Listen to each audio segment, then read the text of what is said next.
In accordance with our rules, Mr. Chair, I therefore move to cite in Session contempt. suspended.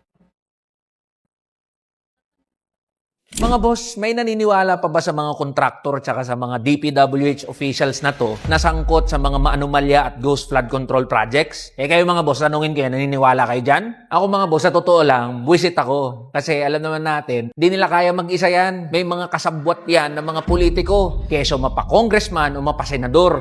At ang pinakamalaking problema dito mga boss, sa halip na may makulong, yung mga kwento, pahaba ng pahaba at paikot ng paikot. Isipin nyo itong mga boss may napangalanan, di naman pinatawag. May binigay na listahan, di naman kumpleto. May mga sinasangkot na public officials, mga congressman, mga politiko. Anong nangyayari? Anong ginagawa ng gobyerno? Yang ombudsman, bakit walang nakakasuhan? Kagaya nito ni Diskaya, umamin na nga siya na meron siyang mga kasabwat na mga politiko, na meron siyang kickback o SOP na natatanggap. Anong nangyayari? O di pagkatapos ng hearing, makakauwi pa rin yan, makakatulog. Di ba walang napapanagot? Alam naman ng mga tao, ng mga manggagawa at ordinaryong Pilipino na merong sangkot dito ng mga politiko. Tanga lang ang maniniwala na wala siyang kasabwat. At alam naman ng mga tao na meron pa yan doon sa listahan niya ng mga dagdag na mga politiko. Pero hindi niya sinasabi. Kaya tayo nag-move to cite in contempt yang si Diskaya. Kasi paikot-ikot lang, naglolokohan, nagagaguhan lang tayo doon sa investigasyon. Alam naman ng lahat. Ang gusto natin, paaminin siya, ituga niya na yung mga politikong sangkot dyan at huwag na siyang magsinungaling. Hindi pinanganak kahapon ng mga tao para mabilog at mauto nyo dyan sa kwento nyo. Alam ng mga tao at alam ng lahat na merong pinagtatakpan. Kaya kung kailangan na i-cite in contempt yung mga yan, kahit gaano pa sila karami, gagawin natin para man lang makabawi tayo ng mga manggagawa at ordinaryong Pilipino na ginagago niyang mga magkakasabwat na mga kontratista at mga politiko. At bakit ba tayo nandito? Siyempre, para may mapanagot, hindi para maglunsad ng walang katapusan na mga hearing. Napaka-unfair kasi mga boss na kapag tayo mga ordinaryo tsaka mga manggagaway, nagkasala, kulong agad.